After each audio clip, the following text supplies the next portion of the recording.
주님, 우리의 신앙이 마지막 날 주님 볼 때에만 좀 드러나게 되는 것이 아니라 오늘의 삶 속에서 예수님을 직접 만나게 되는 그날까지 함께 주님과 동행하는 이 모든 길 속에서 드러날 수 있기를 원합니다.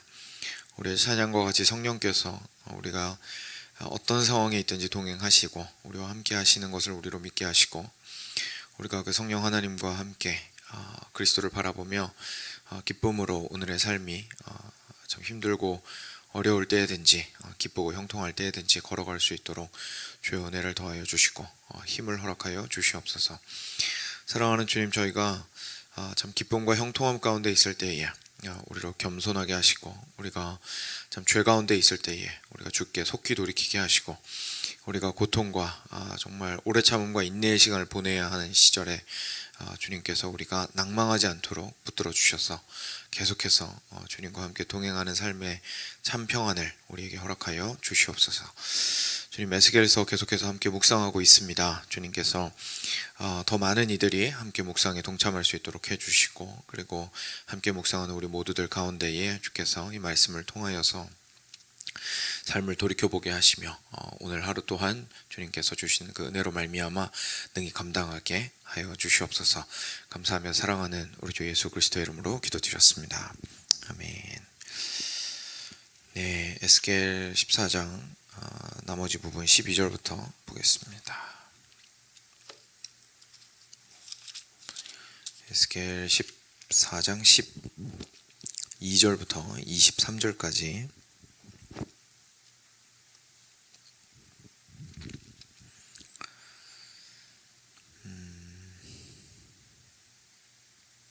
제가 먼저 읽겠습니다. 함께 교독하겠습니다. 여호와의 말씀이 또 내게 임하여 이르시되, 인자야, 가령 어떤 나라가 불법을 행하여 내게 범죄함으로 내가 손을 그 위에 펴서 그 의지하는 양식을 끊어 기근을 내려 사람과 짐승을 그 나라에서 끊는다 하자. 비록 노아, 다니엘, 욥 이 세 사람이 거기에 있을지라도 그들은 자기의 공의로 자기의 생명만 건지리라. 나 주 여호와의 말이니라. 가령 내가 사나운 짐승을 그 땅에 다니게 하여 그 땅을 황폐하게 하여 사람이 그 짐승 때문에 능히 다니지 못하게 한다 하자. 비록 세 사람이 거기에 있을지라도 나의 삶을 두고 맹세하노니 그들도 자녀는 건지지 못하고 자기만 건지겠고 그 땅은 황폐하리라. 주 여호와의 말씀이니라. 가령 내가 칼이 그 땅에 임하게 하고 명령하기를 가라 그 땅에 돌아다니라 하고 내가 사람과 짐승을 거기에서 끊는다 하자. 비록 이 세 사람이 거기에 있을지라도 나의 삶을 두고 맹세하노니 그들도 자녀는 건지지 못하고 자기만 건지리라. 나 주 여호와의 말이니라. 가령 내가 그 땅에 전염병을 내려 죽임으로 내 분노를 그 위에 쏟아 사람과 짐승을 거기에서 끊는다 하자.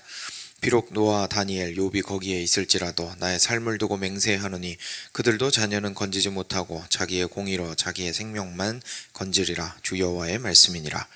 주 여호와께서 이같이 이르시되, 내가 나의 네 가지 중한 벌 곧 칼과 기근과 사나운 짐승과 전염병을 예루살렘에 함께 내려 사람과 짐승을 그 중에서 끊으리니 그 해가 더욱 심하지 아니하겠느냐. 그러나 그 가운데 피하는 자가 남아있어 끌려 나오리니 곧 자녀들이라. 그들이 너희에게로 나아오리니 너희가 그 행동과 소행을 보면 내가 예루살렘에 내린 재앙 곧 그 내린 모든 일에 대하여 너희가 위로를 받을 것이라. 너희가 그 행동과 소행을 볼 때에 그들에 의해 위로를 받고 내가 예루살렘에서 행한 모든 일이 이유 없이 한 것이 아닌 줄을 알리라. 주 여호와의 말씀이니라.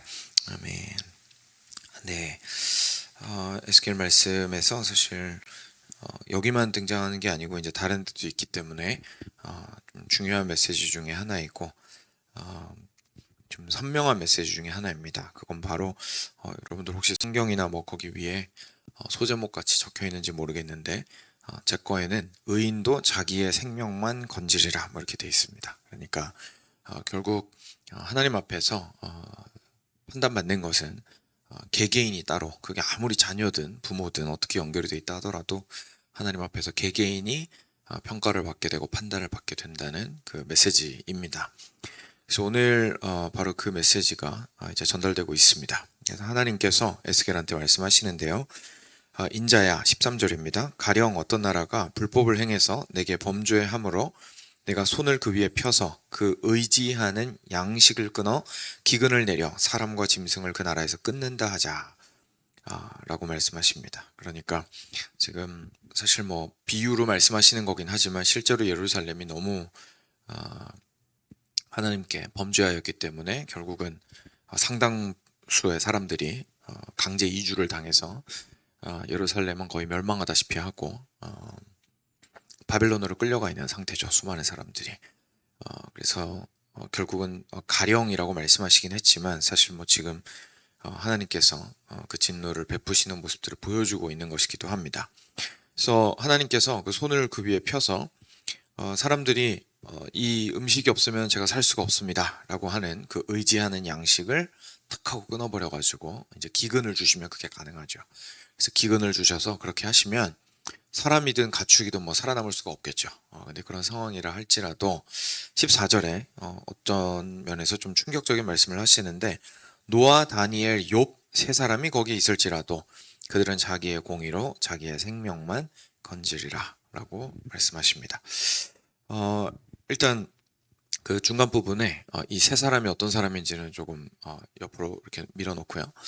이 세 사람이 있다 할지라도 그들은 자기의 공의로 자기의 생명만 건지리라 라고 이야기를 하십니다. 다시 말해서 하나님의 진노가 있을 때에 거기에서 건짐을 받는 사람이 있을 거라는 얘기입니다. 일단 그죠?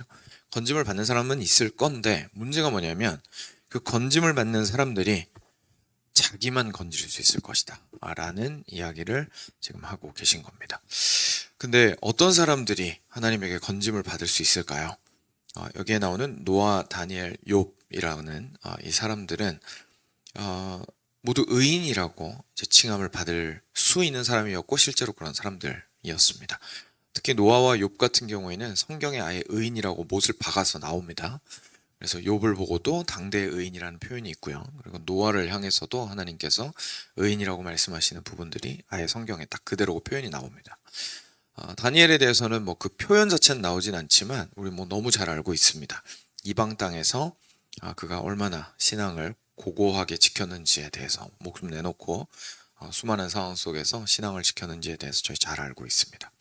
사실 에스겔 제사장이랑 당대 사람이거든요. 물론 이제 나이 차이가 많이 나겠지만 같은 시대 사람인데 그 당시에 에스겔과 그 백성들에게 이미 다니엘이 그만큼 유명했던 것 같습니다. 그래서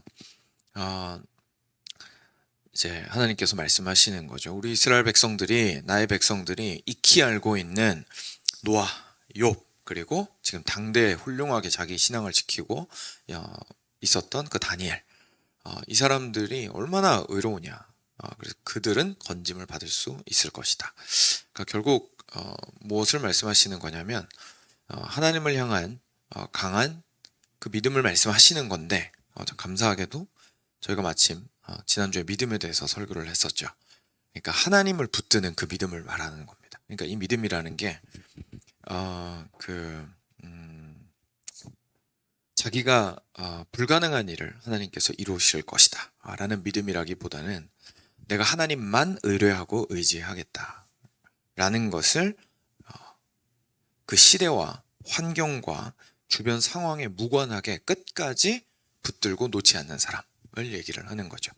그래서 지금 현재 어떤 상황인지 다시 한번 생각해 보시면 하나님께서 기근을 주시겠다고 하신 상황에서 이 세 명을 예로 들고 계신 거거든요.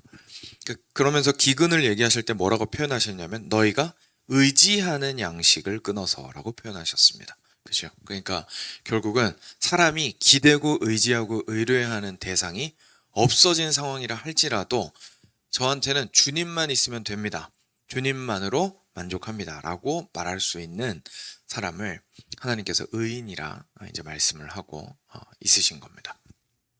그래서 그러한 의인에 대해서 이제 하나님께서는 일단 그 생명을 보존할 수 있다고 말씀을 하시는 거죠. 다시 말해서 육신의 생명을 보존하는 것 자체가 중요하다기보다 하나님께서 인정하시고 끝까지 보존하실 것이다. 그래서 재앙 가운데에도 다시 말해서 하나님의 진노 가운데에도 이들은 남겨짐을 받을 것이다 라고 이야기를 하신 겁니다. 네, 여기에서 좀 오해는 하지 않으셨으면 좋겠는데요. 그 지난 주일 말씀에도 제가 설명을 드렸던 것 같은데, 결국 이 믿음이라는 것이 그래서 수준에 대한 이야기가 아닙니다. 그러니까 이 당시 이 사람들은 물론 훨씬 우리보다 뛰어나고 수준 높은 믿음을 가지고 있다고 말할 수 있는 분들이겠죠. 근데 하나님께서 말씀하시는 것은 어디까지나 포기하지 않고 끝까지 하나님을 바라보는 믿음인 거지, 끝까지 이 길을 가는 믿음인 거지, 이 길에서 대단한 사람이 되는 믿음을 말하는 게 아닙니다. 그래서 우리가 이런 거 보면서 이 정도 수준이 돼야 지금 하나님을 의롭다고 하시는 건가? 그게 아니라 기억해 보시면 이스라엘 백성들은 항상 포기했습니다. 옆에서 하나님을 의뢰해야 되는 상황이 있을 때, 기근이 오거나 뭐 이럴 때 하나님한테 안 가고 다른 신한테 가는 거예요. 그죠? 그리고 이방 민족들한테 막 가는 거예요. 그래서 거기 가서 손 벌리고 도와달라고 그러고. 그러니까 결국은 포기하지 않고 끝까지 하나님을 의지하는 믿음이라는 것은 대단한 믿음이라기보다는, 사실 다시 한번 뭐 같은 표현 제가 좀 반복하고 있지만, 포기하지 않는 믿음이라고 보는 것이 오히려 더 맞는 것 같습니다. 근데 우리는 보통 이제 대단한 믿음이라고 생각하게 되면 오히려 포기하기가 쉽죠. 왜냐면 어차피 거기까지 못 갈 건데, 시도를 해보다가 겁이 나든 지치든 둘 중에 하나죠. 겁이 나서 애초에 안 가고 그냥 포기하든, 아니면 가다가 지쳐서 포기하든, 하여간 대단한 믿음을 추구하려고 생각하면 저희는 굉장히 꼬꾸라지기가 오히려 더 쉽습니다. 그래서 어쩌면 한국교회가 대단한 믿음에 대한 환상이 있었을 수도 있습니다. 그러다가 오히려 더 많이 포기하고 다른 길을 찾게 되었는지도 모릅니다. 어차피 해봤자 안 되는데 뭘, 이라는 말을 하게 되면 사람이 여전히 불안하잖아요. 그럼 이제 결국 딴 데 손을 뻗을 수밖에 없게 되거든요. 근데 하나님께서 말씀하시는 것은 끝까지 포기하지 않고 하나님만을 바라보는 것임을 저희가 다시 한번 좀 기억했으면 좋겠습니다. 그게 참 얇더라도 끝까지 가는 게 중요하죠. 근데 이제 다시 한번 오늘 본문으로 돌아와서 생각해 보면 사실 충격적이죠. 왜냐하면 그래도 노아, 욥, 다니엘이 참 그 신앙이 대단하고 믿음이 투철하여서 하나님이 그 정도 되시면 그래도 그 자녀들, 그러니까 제일 가까운 사람들, 그들에게 제일 가까운 사람들은 이 사람들 봐서라도 뭔가 좀 잘해주셨으면 좋겠는데, 오늘의 핵심은 뭐냐면 이들은 건짐을 받겠지만 자녀들은 사실 아무 상관이 없다라고 이야기를 하신다는 것입니다. 그래서 오늘의 핵심 메시지는 사실 그쪽에 있죠. 그래서 이렇게 훌륭한 사람들이 있어도 그들의 의가 전달되지 않으니 너희들 중에 이 세 명보다 더 뛰어나다고 스스로 자신할 수 있는 사람이 있겠느냐? 없다면 어떻게 되는 겁니까? 똑같다는 얘기죠. 이들도, 내가 이 정도 의가 되는 사람들도 내가 자녀들을 평가할 때는 이 사람들을 보고 평가하지 않는데 너희들의 자녀라고 내가 너희들을 보고 평가하겠느냐라고 사실 하나님께서 말씀하시는 겁니다. 그리고 이것을 정말 강조하고 싶으셔서 사실 같은 얘기를 4번 반복하십니다. 그래서 방금 처음에는 기근에 대해서 얘기하셨는데요. 15절 보면 짐승을 이 땅 가운데 다니게 해서 땅을 황폐하게 할 것이다.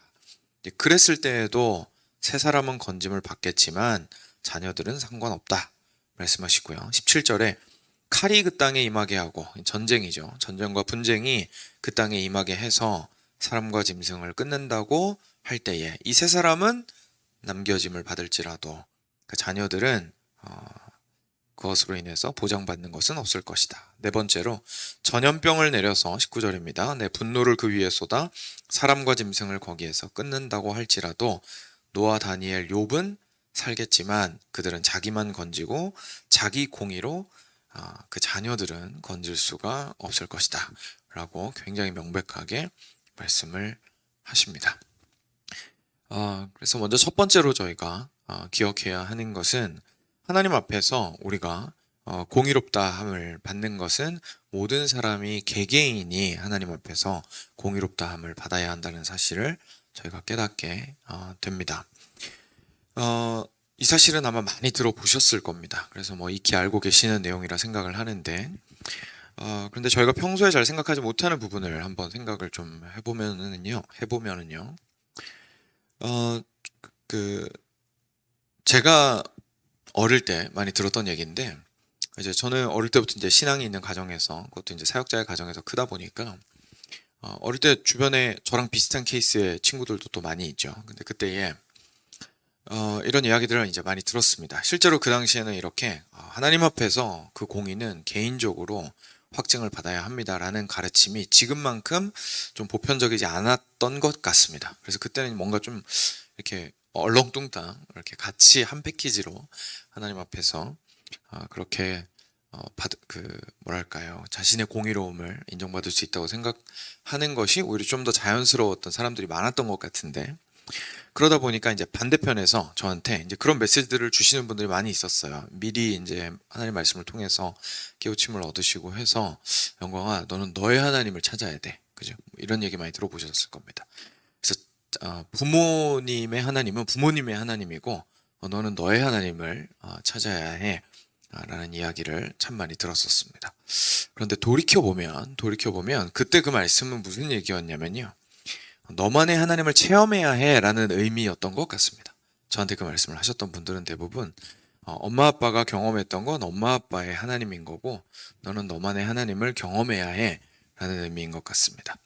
그것도 좋은데요, 절대 나쁜 건 아닌데, 그것도 그리고 필요하죠, 당연히. 그리고 실제 저는 그렇게 저만의 하나님을 경험을 했던 것 같고요. 그래서 뭐 절대로 나쁜 건 아닌데, 근데 그 전에 저희가 요즘 이제 구원이란 무엇인가에 대해서 계속 함께 살펴보고 있잖아요. 근데 그것보다 먼저 오늘 말씀을 특히 보면서 깨닫는 것은, 사실 내가 어떤 하나님을 체험하느냐를 개인적으로 해야 되기 이전에 더 중요한 건, 내가 하나님 앞에서 그리스도로 말미암아 의로움을 받게 되는 것이, 내가 하나님 앞에서 의롭다함을 그리스도를 통하여 받아야 한다라는 사실을 먼저 깨달아야 된다는 것을 저희가 좀 생각하게 되는 겁니다. 저희가 너무 이제 인격적으로 하나님을 만나야 된다라는 말들 때문에 좀 내가 경험을 해야 된다라는 것에 너무 포커스가 맞춰지다 보니까, 뭐 이 사실을 모르는 건 아니었지만 보통 내가, 자녀가, 내가, 내 부모가, 내 친구가, 내가 사랑하는 이가 하나님 앞에서 그리스도로 말미암아 개개인이 확신할 수 있는 형태로 의롭다함을 받아야 한다라는 사실을 좀 놓치지 않았나라는 생각이 많이 듭니다. 근데 결국 다시 말해서 더 쉽게 풀자면요, 자녀들한테 전수해 주어야 하는 것은 특별한 경험을 하는 방법이 아니고, 네가 하나님 앞에서 올바르게 서서 너 스스로가 하나님 앞에서 자신이 죄인임을 깨달아야 하고, 그죠? 그리고 죄인임을 깨닫고 나서 그리스도만이 너의 죄를 온전히 해결하실 수 있다는 사실을 인정하고, 그리고 그 사실 앞에 무릎을 꿇고 주님 앞에서 의롭다함을 받아야, 다시 말해서 용서함을 받고, 의롭다함을 받으려면 용서가 필요하죠. 그래서 하나님께서 용서하셨다라는 확신도 가지고, 그리고 그 결과로 예수 그리스도께서 나를 의롭다고 해주셔서 하나님의 자녀가 되게 해주셨구나 라는 부분이 어떤 특별한 경험을 하는 것보다 사실 훨씬 더 중요하고, 그리고 그건 정말로 우리가 부모로서 책임지고 전달해야 된다는 부분이라는 것을 저희가 깨닫게 됩니다.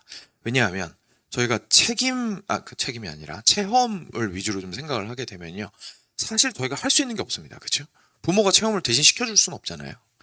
근데 그러다 보니까 제가 좀 많이 보게 되는 모습들은 어, 부모가 스스로 이제 그냥 기도밖에는 할 수 있는 것이 없다라고 생각을 하고, 그냥 이제 완전히 맡겨 놓는 거예요, 자녀를. 만약에 하나님을 만나는 것이 체험에만 있다면 뭐 그 방법밖에 없을 겁니다. 내가 체험을 대신 시켜줄 수는 없으니까요. 그런데 하나님 앞에서 공의롭다함을 받아야 되는 측면이라면 이건 저희가 전달을 해줘야 되는 겁니다. 그렇죠? 이건 저희가 그냥 기다리는 문제가 아니죠. 아이들에게 정확하게 가르쳐야 하고, 그리고 물론 푸시해서 되는 건 아니지만 아이들이 내용을 모르는데 믿을 수는 없으니까요. 그래서 내용도 정확하게 알 수 있도록 어릴 때부터 가르쳐야 하고, 하나님 앞에서 우리가 오직 예수님만으로 의롭다함을 받는다라는 것의 의미에 대해서 설명해주고, 그게 얼마나 중요한 것인지에 대해서 가르칠 필요가 있습니다. 그러니까 기도만 할 것이 아니라 저희들이 전수해 주어야 할, 소위 말하는 너의 하나님을 만나야 해 라는 말 속에서 그냥 아이를 자기 세계로 밀어넣는 것이 아니라 뭔가를 전수해 줄 것이 분명히 있다는 것을 저희가 좀 깨닫게 됩니다. 두 번째 부분을 보면요, 근데 굉장히 감사하고 그래도 위로가 되는 말씀을 이어서 주십니다. 21절 말씀은 이제 앞에 말씀을 종합하신 거고요. 그래서 예루살렘 이런 기근과 칼과 짐승과 전염병을 한꺼번에 내려서 다 끊어버릴 건데 해가 얼마나 심하겠느냐. 이제 똑같은 말씀하시는데 감사기 22절에 뭐라고 하시냐면 그러나 그 가운데 피하는 자가 남아서 끌려 나오리니 곧 자녀들이라 그들이 너희에게로 나오리니 너희가 그 행동과 소행을 보면 내가 예루살렘에 내린 재앙 곧 그 내린 모든 일에 대하여 너희가 위로를 받을 것이라. 너희가 그 행동과 소행을 볼 때에 그들에 의해 위로를 받고 내가 예루살렘에서 행한 모든 일이 이유 없이 한 것이 아닌 줄을 알리라 라고 말씀하십니다. 무슨 말이냐면 이런 겁니다. 앞에 말씀만 보면요 마치 자녀들한테 남아있는 소망이 없는 것처럼 느껴집니다. 왜냐하면 네가 아무리 의로워도 네 자녀들은 별개야 이렇게만 말씀하시고 끝나시는 거니까 사실 굉장히, 그리고 실제로 지금 이야기가 진노하시는 케이스잖아요. 그러니까 내가 진노할 때 너는 구원받아도 네 자녀들은 구원 못 받아 라고 말씀하시는 것 같으니까 사실 굉장히 좀 절망적인 메시지일 수도 있는데 참 감사하게도 그 뒤에 무슨 메시지가 나오냐면 이런 겁니다. 내가 너를 보고 네가 나와의 관계가 확실하면 의롭다 하겠지만 너의 자녀들은 해당되지 않아. 그런데 놀라운 게 뭔지 아니? 내가 너의 자녀들도 의롭다고 해서 데리고 나올 거야 라고 말씀하시는 겁니다. 그러니까 무슨 말이냐면 자녀들을 구원하실 계획이 있으시다는 겁니다. 그런데 그 자녀들이 의롭다함을 받는 것은 결국 앞에 말씀이 여전히 적용이 되죠. 부모의 의로움으로 자녀들을 의롭다 하시는 것이 아니라 자녀들을 각각의 그리스도를 통하여, 지금 이제 사실 신약으로 바로 넘어와서 적용해서 말씀드리는 거기는 한데 그리스도의 의로 말미암아 자기 스스로가 하나님 앞으로 나오는 그 모든 이들을 하나님께서 구원하실 것이다라는 이야기를 하고 계신 겁니다. 그러니까 구원은 개개인의 문제야 라고 말씀하시면서 그 후대를 하나님께서 다 버리시겠다고 말씀하시는 게 아니고 각 개개인을 말 그대로 자녀들은 자녀들 자신들의 믿음으로 하나님께서 구원하시겠다고 이야기를 하고 있으신 거죠. 그래서 하나님께서 얼마나 당신의 눈이 개인과 공동체에 함께가 있으신지를 저희가 보게 됩니다. 하나님은 지금 언약을 이스라엘 백성 전체랑 맺으셨거든요. 그러니까 하나님은 그것에 대해서 신실하십니다. 그런데 그렇다고 해서 개개인의 의로움에 무관심하신 게 아니죠. 얼렁뚱땅 넘어가시는 분이 아닌 겁니다. 너 호적조사 좀 해보자. 민증 가봐. 신분증 가져와봐. 이스라엘 백성이네. 합격. 이게 아닌 거예요. 하나님께서는 개개인을 일일이 다 그런데 너 나랑 무슨 관계니? 너 뭐 믿고 나 앞에 나왔니? 라고 물어보시는 분이십니다. 그런데 그것만 보시고 개인만 보시고 모든 것들을 신경 쓰지 않으시는 분이 아니라 끝까지 당신의 백성들과 맺으셨던 그 약속을 지키시기 위해서 그 자녀들을 향해서도 하나님께서는 계속해서 당신의 사역들을 해 나가시고 그들과 이제 다시 또 관계들을 셋업해 나가시는 거죠. 그래서 이것들이 우리가 나의 신앙이 얼마나 중요한지에 대해서 좀 돌이켜보게 되고요. 그리고 자녀들의 신앙은 또 얼마나 하나님 앞에서 우리가 또 기대할 수 있는지에 대한 소망도 가지게 되고요. 근데 그러면서도 동시에 우리가 어떻게 우리의 신앙을 전수해 주어야 될지에 대해서도 좀 진지하게 생각을 하고 고민하게 되는 본문입니다. 그래서 사랑하는 여러분, 저희가 하나님 앞에서 그런 소망을 가지고 저희의 자녀들을 대했으면 좋겠습니다. 이제 이전의 자녀들을 내가 잘 대하지 못했다라는, 쉽게 말해서 뭐 신앙을 잘 전수하지 못했다라는 마음들이 저희 대부분 있습니다. 그렇죠? 대부분 있고 그것들이 마음을 많이 아프게 하고 그런 부분들이 분명히 있는데요. 근데 물론 처음부터 잘하면 좋았겠지만 이미 지나간 일은 지나간 일이니까 하나님의 은혜와 긍휼을 구할 수밖에 없는 것 같고요.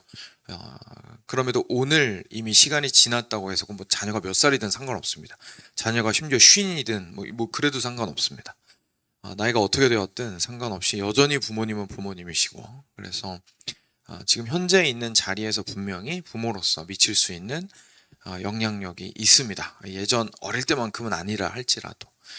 그래서 우리가 그곳에서 좀 하나님께서 지혜를 주시고 또 담대함도 주시고 하여서 우리가 그냥 단순하게 신앙의 문제를 하나님이 알아서 해주시겠지, 그리고 우리 자녀들이 좀 지가 알아서 했으면 좋겠다라는 마음으로 그냥 맡겨두지 마시고 우리가 부모로서 여전히 우리 자리에서 할 수 있는 것들에 대해서 고민해 보시고 어떻게 우리 아이가 하나님 앞에 독대할 수 있을까? 어떻게 우리 아이가 하나님을